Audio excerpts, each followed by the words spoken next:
저물었을 때에 아리마대의 부자 요셉이라 하는 사람이 왔으니 그도 예수의 제자라. 빌라도에게 가서 예수의 시체를 달라 하니 이에 빌라도가 내주라 명령하거늘 요셉이 시체를 가져다가 깨끗한 세마포로 싸서 바위 속에 판 자기 새 무덤에 넣어두고 큰 돌을 굴려 무덤 문에 놓고 가니 거기 막달라 마리아와 다른 마리아가 무덤을 향하여 앉았더라. 그 이튿날은 준비일 다음 날이라.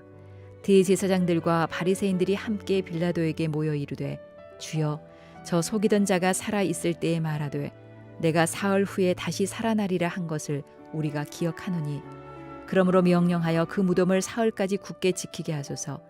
그의 제자들이 와서 시체를 도둑질하여 가고 백성에게 말하되 그가 죽은 자 가운데서 살아났다 하면 후에 속임이 전보다 더 클까 하나이다 하니 빌라도가 이르되 너희에게 경비병이 있으니 가서 힘대로 굳게 지키라 하거늘 그들이 경비병과 함께 가서 돌을 임봉하고 무덤을 굳게 지키니라. 예. 아멘. 십자가 주변에 있었던 사람들에 관해서 묵상하면서 은혜를 나누고 있습니다. 어제 아침에는 예수님의 시신을 자기의 무덤에 장사한 스크래 성경이 의인이라고 소개하고 있는 아리마대 사람 요셉에 관해서 묵상하고 은혜를 나누었습니다. 손해가 날 수 있고 손실이 있을 수 있고 불이익이 있을 수 있었지만 예수님을 사랑하는 마음으로 예수님의 시신을 자기의 무덤에 장사했던 의로운 요셉에 관해서 우리가 나누었습니다. 오늘 본문에 보면 또 여러 종류의 사람들이 십자가 주변에 있었는데 그 또 한 무리의 사람들이 누구냐 하면 여인들이었습니다. 여인들. 아리마대 요셉이 예수님을 장사했습니다. 새 무덤에 예수님의 시신을 놓고 돌로 그 입구를 닫았습니다. 그리고 아리마대 요셉은 그 무덤을 이제 떠났습니다. 그런데 그 무덤을 떠나지 않고 무덤을 향하여 앉아서 그것을 지켜보고 있었던 여인들이 있었습니다. 이 여인들은 분명히 십자가 사건 이전에도 예수님을 따라다녔던 사람들이었음이 틀림이 없습니다. 그리고 예수님이 십자가를 지시는 동안에도 예수님의 곁에 있었습니다. 그리고 예수님이 십자가에서 운명하시고 그 시체가 되었을 때, 무덤에 장사되었을 때도 이들은 계속해서 예수님 곁에 있었습니다. 제자들도 떠났고 아리마대 요셉도 떠났습니다. 대부분의 사람들이 다 예수님의 무덤 주변을 떠났습니다. 그러나 여인들은 사랑하는 예수님을 잊지 못해서 무덤 곁에 앉아 있었던 것입니다. 우리는 이 여인들에게서 참된 사랑과 참된 믿음과 참된 헌신 그리고 참된 용기가 무엇인가 하는 것을 배우게 되는 것입니다. 여러분, 이 여인들도 십자가의 비밀을 다 알고 믿었던 사람들 아니었습니다. 그렇잖아요? 예수님이 다시 부활하실 것이라고 하는 사실 예수님이 몇 번 말씀하셨지만 이 여인들 믿었던 사람들 아니었습니다. 성경에 보면 이 여인들이 예수님의 부활을 믿었다, 십자가의 그 정확한 정신을 이해했다, 그렇게 표현하는 구절이 없습니다. 그냥 이들은 예수님을 사랑했던 사람들 뿐이었었습니다. 그런데 아무런 능력도 기적도 보여주지 않는, 평소에 예수님이 기적 행하시고 능력을 행하셨잖아요. 근데 지금 무덤에 계세요. 무덤에 계시는 예수님은 아무런 능력도 기적도 보여주지 않으십니다. 그런데 그런 예수님의 시신을 바라보고 있었다는 것입니다. 그리고 이 여인들의 마음, 여러분, 그것이 바로 믿음이다, 그렇게 이야기할 수 있는 것입니다. 대부분의 사람들은요, 큰 일을 맡으면 열심을 내요. 그렇지 않으면 열심을 내지 않습니다. 어떤 자리를 주거나 어떤 자리를 맡으면 열심을 냅니다. 그렇지 않으면 열심히 하지 않습니다. 그것은 바른 믿음이 아닌 것입니다. 일이 있거나 없거나 주님을 바라보고 있는 사람, 자리가 주어지거나 그렇지 않거나 주님이 너무 좋아서 주님을 너무 사랑하기에 일하는 사람, 그런 사람이 믿음이 있는 사람인 것입니다. 종종 그런 분들을 만날 수 있어요. 교회에 오셨어요. 어쩐 일로 오셨습니까? 아니, 그냥 교회 오고 싶어서 왔어요. 평일날. 그냥 교회에 궁금해서 왔어요. 한마디 하시고 한 바퀴 돌아보시고 지하 본당부터 5층 식당까지 한번 쭉 돌아보시고 가는 분이 계십니다. 어떤 분은 그렇게 돌아보지 않지만은 그저 이제 카페, 사무실 앞에 왔다 갔다 하시면서 이렇게 만져보고, 화초도 만져보고, 창문도 만져보고, 문도 만져보고 돌아가시는 분이 계십니다. 여러분 가만히 생각해 보세요. 이것이 사랑 아니겠습니까? 바로 이것이 사랑이라는 것입니다. 우리 구역 식구들이 한번 보고 싶고, 우리 교우들이 보고 싶고, 교회가 궁금하고, 그러니까 이유가 없어요. 이유가 없어요. 그냥 그러고 싶은 것입니다. 그게 여러분 믿음, 그게 사랑 아니겠습니까? 바로 여인들의 믿음이 이런 믿음이었다는 것입니다. 여인들의 믿음. 예수님 아무 능력도 행하시지 않잖아. 이 순간만큼은 그냥 무덤에 누워 계세요. 시신이 누워 계십니다. 기적도 행하시지 않아요. 그런데 그 예수님 주변을 그냥 지키고 있는 거예요. 그 무덤을 바라보고 있는 거예요. 그 예수님을 바라보고 있는 것이라. 여러분 이것이 또 하나의 믿음이고 이것이 여인들의 믿음이었다는 것입니다. 여러분 정말 주님 사랑하십니까? 한번 대답해 보세요. 정말 주님 사랑하십니까? 대단한 일 아니어도 좋아요. 그 사랑하는 주님 바라볼 수 있다면 그것이 믿음이라는 거예요. 한 걸음 더 나아가서 정말 주님을 사랑하기에 예배하고, 정말 주님을 사랑하기에 내가 기도하고, 정말 사랑하기에 작은 일 하나도 주님을 바라보는 마음으로 할 수 있다면 그것이 믿음이고 그것이 사랑이라는 것입니다. 이 여인들에게는 이제 이 여인들에게서 발견할 수 있는 아름다운 믿음이 바로 이런 것이라는 것입니다. 무슨 일이 있어서가 아니에요. 너 대단한 일이 나에게 주어지기 때문이 아닌 것입니다. 그저 너무나 사랑하기에, 그 주님이 너무나 귀하기에, 그 주님께 받은 사랑이 너무나 크기에, 주님께 진 빛이 너무나 크기에 예수님의 시신을 향하여, 무덤을 향하여 그냥 묵묵히 눈물을 흘리면서 생각하고 또 생각하고 넋이 빠진 채 앉아있는 것. 여러분 이것이 신앙, 이것이 사랑 아니겠습니까? 이것이 애정이고 이것이 헌신이라는. 그래서 이제 우리가 잘 아는 어거스틴이라고 하는 사람이 이 장면을 보면서 의미심장한 이야기를 했습니다. 우리가 주님을 위해서 아무것도 할 수 없다고 하여도 이 여인들처럼 주님을 바라보고 있을 수 있다면 그것이 축복이다 그랬어요. 다시 한번 우리가 주님을 향하여서 아무것도 할 수 없을지라도 이 여인처럼 주님을 바라보고 있을 수 있다면 그것이 축복이다. 여러분 한번 우리가 나이가 들고 연세가 많아졌을 때를 생각해 보세요. 기력도 빠지고 총기도 흐려가고 그럴 때가 있잖아요. 아무것도 할 수 없을 때가 있어요. 그러나 그럴 때일지라도 주님을 바라볼 수 있는 그 마음이 하나가 있다면 여러분 그것이 축복이 아니겠습니까? 여러분 오늘도 주님 바라보며 살아가는 축복이 우리에게 있기를 소망합니다.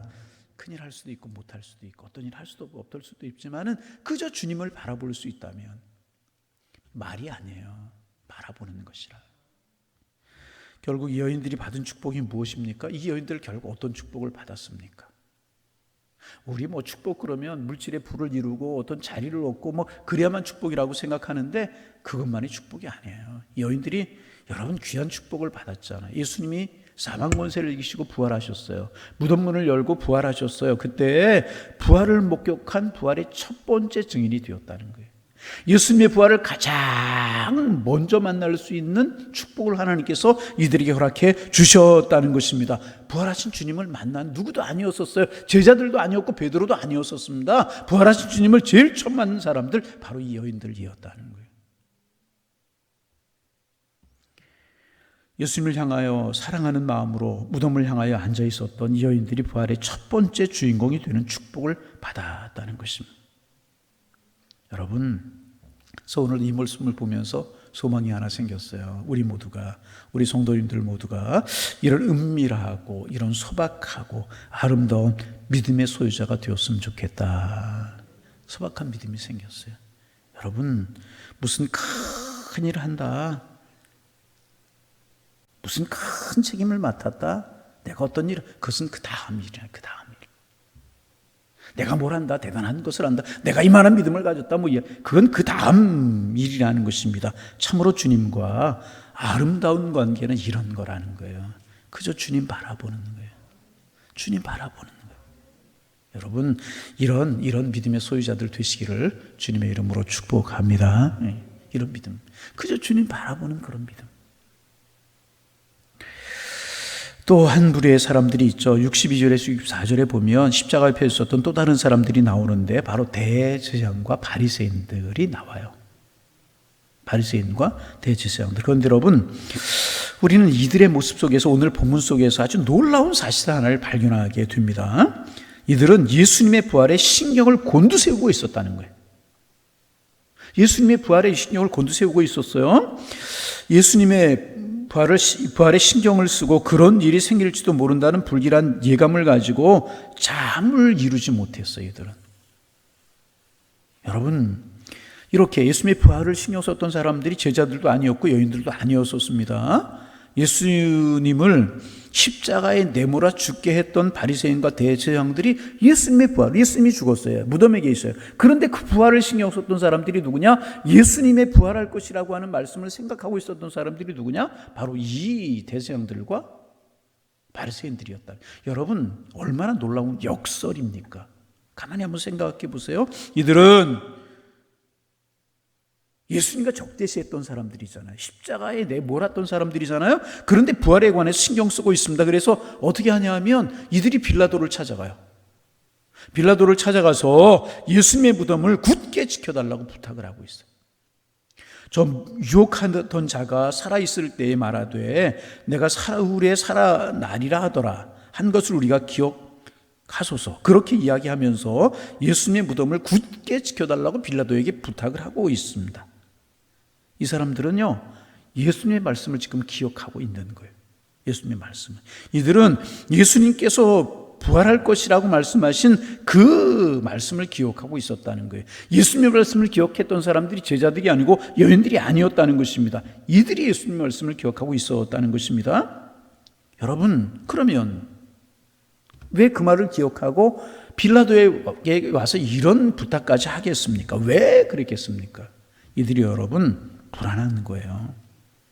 불안하니까 빌라도에게 찾아가서 예수님의 무덤을 지켜달라고 그런 거예요. 잠을 잘 수가 없었어요. 자기들이 그렇게 바라던 대로 예수가 죽었는데도 편안하지 않은 거예요. 불안한 거예요. 여러분, 이것이 바로 악인들의 모습이라. 악인들의 모습. 자기의 목적을 달성했는데도 편하지 않아요. 원하던 권력을 가졌고요, 원하던 물질을 소유했는데도 편안하지 않아요. 불안하기만 해요. 초조하기만 해요. 여러분, 이것이 악인들의 모습이고 이런 모습을 우리가 대제사장들과 바리새인들의 모습 속에서 볼 수 있는 것입니다. 여러분, 우리가 잘 아는 요한복음 14장 27절을 기억하죠? 예수님 그렇게 말씀하셨잖아요. 내가 평안을 준다. 내가 너에게 평안을 준다. 그런데 내가 주는 평안은 세상이 주는 평안 같지 않다. 그렇게 말씀하셨어요? 주님은 우리에게 주시려고 하시는 것은 뭐냐? 평안이라는 거예요. 여러분 마음속에 평안 있으십니까? 예수님이 주시는 평안이 있으십니까? 여러분, 제가 늘 이야기하잖아요. 그 헤롯이라고 하는 사람, 이스라엘 다스리는 왕이었잖아요. 근데 늘 마음이 불안한 거예요. 그래서 밤에 자다가 바람에 가랑잎이 바스락 끓이면 펄떡펄떡 놀라서 깨어났대. 왜? 누가 자기를 독살하러 오는 줄 알고. 여러분, 이게 무슨 축복이고 왕의 자리에 앉아있은 들 무슨 소용이 있겠어요? 뭐 스탈린이 그랬다고 그러나요? 집에 방을 여러 칸을 만들어 놓고 그날 밤에 어디서 자는지 누구도 몰랐다고 그래요. 왜? 자기 독살하러 올까 봐. 이게 무슨 복이겠습니까?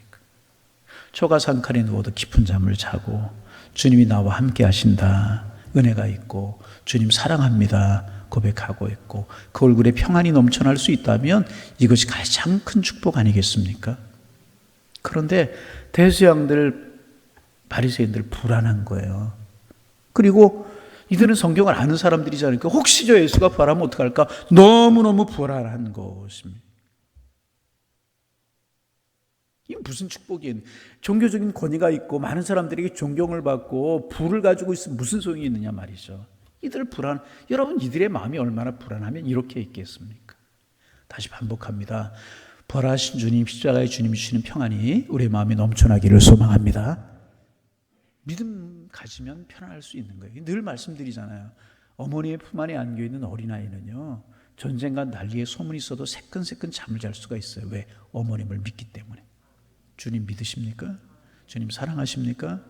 여러분, 우리의 삶의 환경이 어떨지라도 우리의 마음속에 평안함을 잃지 않는 하나님의 사람들 되시기를 주님의 이름으로 축원합니다. 우리 하나님의 사람들, 우리는 하나님의 자녀다. 우리 하나님이 책임져 주신다. 그런 믿음이 우리에게 있어요. 자, 오늘 66절 말씀 같이 한번 66절 말씀 같이 한번 소리내어 읽어봅니다. 읽습니다. 그들이 경비병과 함께 가서 돌을 임봉하고 무덤을 굳게 지키다. 그래서 빌라도가 사람을 보내어서, 바리새인과 대제사장들이 사람을 보내어서 예수님의 무덤을 굳게 지키는 거예요. 지킬 뿐만 아니라 거기다 임봉, 그 무덤에 돌을 굴리려고 하면 임봉을 떼지 않으면 굴릴 수가 없도록 그렇게 굳게 무덤을 지키는 거예요. 누구도 무덤문을 막았던 입구의 돌을 건드릴 수 없도록 한 것입니다. 그리고 굳게 군인들이 예수님의 무덤을 지켰습니다. 여러분, 아무리 멍하고 아무리 무덤을 굳게 지킨들 우리 예수님 부활을 막을 수 있는 것입니까? 그럴 수 없는 것입니다. 진리는 아무리 탄압을 한다고요 죽지 않아요. 그래서 여러분, 불의한 일, 뜻대로 되지 않는 일 되어지고 본다고 너무나 낙심하고 절망하지 마세요. 우리 하나님 살아계시고요, 진리는 드러날 수밖에 없는 것이라. 그렇게 예수님 무덤에 장사 지내고 예수님 무덤에 계셨습니다. 부활을 위한 준비의 기간이었죠. 무덤은 캄캄했을 거예요. 근데 생명의 빛이 비치기 시작을 했다는 것입니다. 우리가 이제 궁금한 건 뭐냐 하면, 예수님이 무덤에 계시는 3일 동안에 무엇을 하셨을까? 이거 하나 묵상하고 오늘 말씀 마치려고 하는데, 우리가 무덤에 예수님, 아무런 의미 없는 기간이었을까? 물론 가장 큰 것은 뭐냐 하면 부활을 준비하시는 기간이었다는 거죠. 부활을 준비하시는 기간. 그런데 베드로전서 3장 18절에 보면 이 3일 동안에 예수님은요, 영혼들이 있는 옥에 가셔서 모든 영들에게 복음을 전하신 것으로. 그래서 예수님 십자가 이전에 십자가를 모르고 예수님 모르고 죽었던 그런 영혼들에게 복음을 증거하신 그런 것으로 베드로전서 3장 18절에 기록되고 있습니다. 그러니까 그 기간 동안에도 영혼 구원을 위해서 우리 주님은 일을 하고 계셨다는 거죠. 그러기 우리 주님의 최대의 관심이 무엇인가? 한 영혼 구원, 잃어버린 영혼을 구원하는 것이나, 여러분과 저를 위해서 십자가를 지시고 지금 부활을 준비하고 계시다. 여러분, 살다 보면 여러 가지 일들이 있잖아요. 힘들고 어려운 일들, 캄캄한 일들, 무덤과 같은 일들. 그때마다 이 주님 기억하실 수 있기를 바랍니다. 그 주님 나를 위해서 죽으시고 나의 고난을 친히 담당하시고 나의 영혼의 부활을 위해서 준비하고 계시는 주님이시다. 이 사실을 바라보셔서 오늘도 믿음으로 승리하고 내일도 믿음의 길을 걸어가고 모레에도 주님 주시는 믿음과 함께 세상을 이기며 살아가는 하나님의 사람들 다 되실 수 있기를 주님의 이름으로 축원합니다. 불안이 아니요 평안을 가지고 살아가실 수 있기를 바라고, 여인들처럼 큰 것은 아닐지라도 주님을 사랑하는 마음으로 주님을 바라보는, 믿음의 눈으로 주님을 바라보는 그 믿음의 눈 우리에게 있으셔서 주님과 영적인 교제, 동행하는 삶을 살아가시는 축복이 여러분 모두에게 함께 하시기를 주님의 이름으로 축복합니다. 기도하겠습니다. 하나님, 오늘도 십자가 주변에 있었던 사람들에 관해서 묵상하며 또 한 날을 시작합니다. 대표적인 두 부류의 사람들이 나오는데, 예수님의 그 무덤을 바라보았던 여인들, 그리고 그들의 마음이 불안해서 빌라도를 찾아가서 무덤을 굳게 지켜달라고 부탁했던 대제사장들과 바리새인들의 모습 우리 볼 수 있는데, 하나님, 우리 불안에 떨며 마음의 안정을 누리지 못하는 대제사장들과 서기관들의 모습 되지 않도록 도와주옵소서. 주님을 바라보기에 마음에 평안함이 있고 주님을 바라보기에 마음에 기쁨이 있는 여인들과 같은 삶을 살아가는 저희가 될 수 있도록 축복하여 주옵소서. 주님 사랑하기에 예배하고 주님 사랑하기에 헌신하고 주님 사랑하기에 그 자리에 있고 주님 사랑하기에 그런 말을 하고 주님 사랑하기에 조금 부담이 되지 않는들 그 일을 감당해가는 하나님의 사람들 되게 하셔서 진정한 신앙의 사람들 될 수 있도록 인도하여 주옵소서. 아니 우리가 어떤 일을 하지 못할지라도 그저 주님을 사랑하기에 주님 바라봅니다. 이 고백이 저희들의 고백이 될 수 있도록 인도하여 주옵소서. 불안에 떨었던 바리새인들과 대제사장들 그들이 행한 일을 알기에 진리를 알기에 떨 수밖에 없었는데 하나님 예수님 주시는 평안함이 우리의 삶과 우리의 생각 속에 넘쳐날 수 있도록 인도하여 주시어서 평안을 전하며 예수님의 사랑을 전하며 살아가는 하나님의 사람들 되게 하여 주옵소서. 고난질고 캄캄한 일이 있을 때마다 무덤 속에 계셨던 주님을 묵상하며 우리 주님 부활하셨던 것처럼 우리의 삶의 환경도 새로워질 것이라고 하는 믿음을 갖게 하셔서 든든하고 굳건하고 하루의 삶이 힘이요 능력의 은혜가 될 수 있도록 인도하여 주옵소서. 하나님 아버지 속상한 문제들, 답답한 문제들, 가슴 아린 문제들 우리로 하여금 의기소침하게 만드는 그런 일들이 있지 않습니까? 다 주님의 무덤에 던져버리게 하시고 부활하신 주님과 함께 새로운 삶을, 새로운 용기를, 새로운 힘을 갖게 도와주시어서 우리의 삶이 주님 안에 능력이 있고 권세가 있고 아름다움의 삶이 될 수 있도록 인도하여 주옵소서.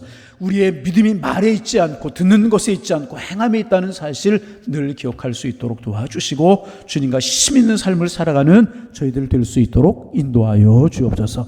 오늘 한 날도 양일재단에 속한 성도들의 가정에 평안함을 주시고 주와 통행할 수 있는 믿음을 주시고 주님으로 인하여 기쁨이 넘치는 한 날 될 수 있도록 인도하여 주옵소서. 주님의 사랑의 품에 안아주시고 구름기둥과 불기둥으로 한 걸음 한 걸음 인도해 가시는 주님의 손길을 발견함으로 내가 주님을 사랑합니다. 주님 고맙습니다. 우리 모두의 고백이 될 수 있도록 인도하여 주옵소서. 예수님의 이름으로 기도하옵나이다. 아멘.